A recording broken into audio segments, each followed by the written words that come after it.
Good morning friends, I am doctor Ayush Makhdoom, OCD consultant and therapist.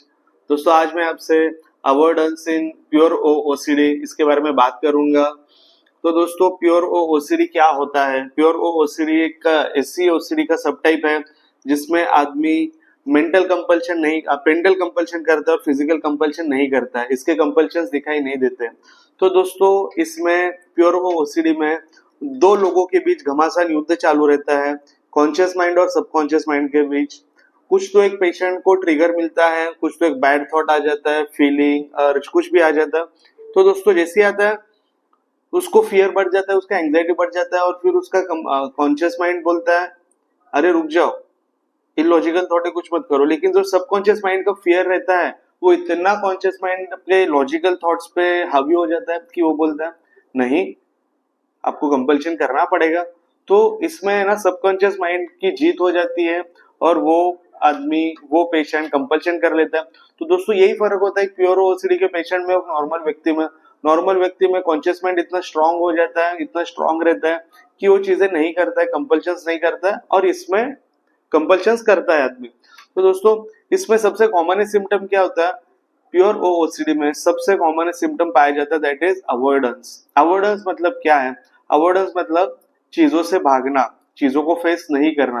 जैसे किसी को कोई एक चीज देख के ओसीडी सिम्टम उसका ट्रिगर होता है, ठीक है, या फिर कोई चीज को टच करके उसको ट्रिगर होता है, तो वो चीज देखना अवॉइड करता है, वो चीज के पास जाना वो टालता है। तो नहीं देखना या फिर टाल देना चीजों के पास जाना, तो उसी चीज को दोस्तों अवॉइडेंस बोलते हैं। ये सबसे कॉमनली प्योर ओसीडी में दिखाई देता है। और दोस्तों इनमें है ना फिजिकली ये पेशेंट कुछ करता नहीं है, तो है ना समझ में नहीं आता है कि इस पेशेंट को एग्जैक्टली हो क्या रहा है। तो दो मैं आपको एक बताना चाहूंगा, जैसा ये जो पेशेंट्स होते हैं क्या करते हैं, इनको ऐसा बैठे बैठे लगता है कि मेरे हाथ गंदे हैं, अभी जाके मैं हाथ वॉश करता हूँ। इससे थॉट आ जाता है ब्रेन में कि हाथ गंदे हैं, मुझे कुछ डिसीज हो जाएगा। अंदर जाएगा, हाथ वॉश करेगा, मल्टीपल टाइम्स हाथ वॉश करेगा, मल्टीपल टाइम्स चीजें करेगा। तो बैठे बैठे उनको लगता है कि मेरे को देवी के प्रति, देव के प्रति कुछ गंदा ख्याल आया, तो बैठे बैठे मंत्र पढ़ता है, बैठे बैठे कुछ तो प्रार्थना करने लग जाते हैं। किसी को समझ में भी नहीं आता वो क्या कर रहा है। कोई कोई लोग नंबर पढ़ने लग जाते हैं, 1 से 5 नंबर पढ़ते हैं, 1 से 10 नंबर पढ़ते हैं, फिर उल्टा रिपीट करते रहते हैं, कंटिन्यू उनके मन में चालू ही रहता है। कोई कोई लोगों को ऐसा है कि सेक्सुअल थॉट्स आते हैं, जैसे अपने घर पे अपने बीवी के प्रति, अपने खुद के बेटी के प्रति, खुद की मम्मी के प्रति कंटिन्यूअसली मन में सेक्सुअल थॉट्स आते रहते हैं। किसी को हार्म वाले थॉट्स आते रहते हैं, जैसे कि बच्चे को देख, कोई भी एक ऑब्जेक्ट देख लिया और बच्चे भी बाजू में, तो ऐसा है कि ये मैं ऑब्जेक्ट से बच्चे को कुछ करना दो, ठीक है, मेरे माँ को मैं कुछ करना दूं, ऐसे कुछ ना कुछ ख्याल आते रहते हैं। तो दोस्तों ये जो चीजें हैं ना, ये जो प्योर ओसीडी का पेशेंट रहता है ना, अभी ये चीजें किसी को दिख नहीं रही है, ठीक है, और मन ही मन में कुछ ना कुछ कंपल्शन कर रहा है, जैसे प्रार्थना करना, नंबर रिपीट करना, जाके हाथ धोना, या खुद को कोसते रहना। तो दोस्तों ये जो लोग होते हैं ना, अभी ये क्या करते हैं, इससे बचने के लिए अवॉइडेंस करते हैं। उनको क्या लगता है, मैंने अवॉइड किया चीजों को, मैंने उसको टाल दिया तो ठीक हो जाएंगे, उनको ऐसा लगता है। तो दोस्तों नहीं, जैसे आप अवॉइड करोगे आपको टेम्पररी रिलीफ मिलेगा। चलो वो क्या करेगा बंदा, उसको लगता है ये ऑब्जेक्ट से मैं घर वालों को हानि कर दूंगा या कुछ बुरा कर दूंगा ये ऑब्जेक्ट से। वो क्या करेगा, ऑब्जेक्ट को नहीं देखेगा, या ऑब्जेक्ट जिधर है वहां वो रूम में नहीं जाएगा, लेकिन अवॉइड करते करते वो थॉट इतना हाई लेवल पे चला जाएगा, अभी ऑब्जेक्ट नहीं भी दिखेगा ना तो भी उसको किसी को हार्म करने का उसके मन में थॉट आ जाएगा।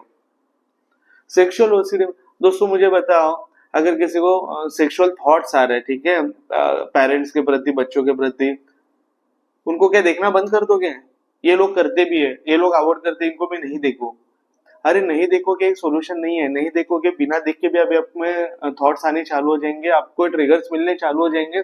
और अभी इतना याद रखना है, जो अवॉइडेंस बिहेवियर आपके बॉडी में आ चुका है, एक लेवल के बाद आप में इतने थॉट्स आने लग जाते हैं, अगर आपके सबकॉन्शियस माइंड को पता चल गया ये इसका फियरफुल थॉट है और इस थॉट को ये अवॉइड करता है, ये आपका सबकॉन्शियस माइंड वैसे ही मल्टीपल थॉट्स लेके आता है और बहुत एग्रेसिवली आता है और बहुत पावरफुली आता है, आप चाह के भी उसको रोक नहीं सकते हो। तो दोस्तों याद रखना, सबकॉन्शियस माइंड को कंट्रोल में रखना है, तो एक अंडरस्टैंडिंग लानी पड़ेगी, एक लॉजिकल थिंकिंग करना पड़ेगा, आपको देखना पड़ेगा कि ये क्यों हो रहा है, कैसे हो रहा है, इसको कैसे टाल सकते हैं। तो दोस्तों एक प्योर ओसीडी का पेशेंट रहता है ना, सुबह उठने के बाद से रात को सोने तक कंटिन्यूअसली एक्सपोजर में रहता है, कंटिन्यूअसली उसके ब्रेन में कुछ ना कुछ चालू रहता है, लेकिन सामने वाले को पता नहीं रहता है। तो सामने वाले को नहीं पता रहता है, तो ये पेशेंट के अंदर ही अंदर है ना, एक गिल्ट रहता है, एक शेम रहता है। उसको ऐसा लगता है, अरे मेरे घर वालों के प्रति सेक्सुअल थॉट्स आ रहे हैं, ये मैं किसी को बोलूंगा तो वो क्या सोचेगा, मुझे एक से शेम रहता है, मन में शर्म आती है, वो आदमी क्या सोचेगा, वो थेरेपिस्ट को मैं बताऊंगा तो क्या सोचेगा। जिस किसी को एक डर रहता है, अरे मुझे भगवान के प्रति इतने गलत ख्याल आते हैं, मैं डॉक्टर को कैसे बताऊं, उनको एक डर रहता है कि भगवान मुझे मेरा कुछ बुरा कर ना दे। ठीक है, किसी किसी को ऐसे अंदर ही अंदर गिल्ट फीलिंग होता है, मैं मेरे घर वालों के प्रति ऐसा कैसे सोच सकता हूँ, मैं मेरे फ्रेंड्स के प्रति ऐसा कैसे सोच सकता हूँ। दोस्तों ऑलरेडी प्योर ओसीडी आप किसी को बता नहीं सकते हो, मेंटल कंपल्शंस होते हैं, फिजिकल नहीं होते हैं। Most of the patients severe level में ही होते हैं। मैंने जितने भी प्योर के पेशेंट्स देखे उसमें से 90% पेशेंट्स दोस्तों सीवियर लेवल के ही होते हैं। तो जैसे ही सीवियर लेवल कोई ओसीडी में आपको ऐसा फियर गिल्ट शेम सब महसूस होने लग जाएगा ना, आपको तब पता चलेगा कि अरे अभी मैंने क्या करना है, आपको समझ में ही नहीं आएगा, क्योंकि ये चीजें इतनी हावी रहेगी, सबकॉन्शियस माइंड इतना हावी रहेगा कि वो कुछ करने ही नहीं देगा, आपको ट्रीटमेंट भी लेने नहीं जाने देगा। तो दोस्तों ये जब माइल्ड टू मॉडरेट स्टेज में है, तभी दोस्तों आप डॉक्टर के पास जाओ, आप थेरेपिस्ट के पास जाओ और आप ट्रीटमेंट ले लो। वो आपको ठीक करने के लिए ही बैठे हुए हैं। वो ऐसा नहीं सोचेंगे कि अरे इसको तो गलत ख्याल आते हैं।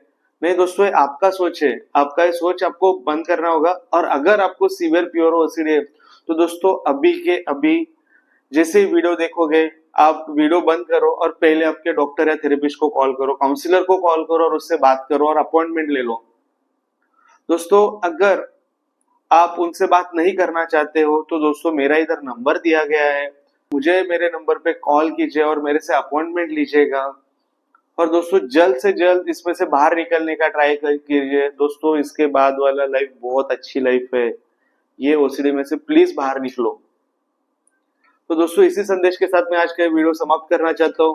तो दोस्तों आपको अगर ओसीडी से रिलेटेड या कोई भी मेंटल इलनेस से रिलेटेड अगर वीडियोस चाहते हो कि मैं आपको बनाऊं और आपके सामने पेश करूं, तो प्लीज कमेंट बॉक्स में जरूर लिख दीजिएगा। Please take care of yourself. शुक्रिया, धन्यवाद, बाय बाय।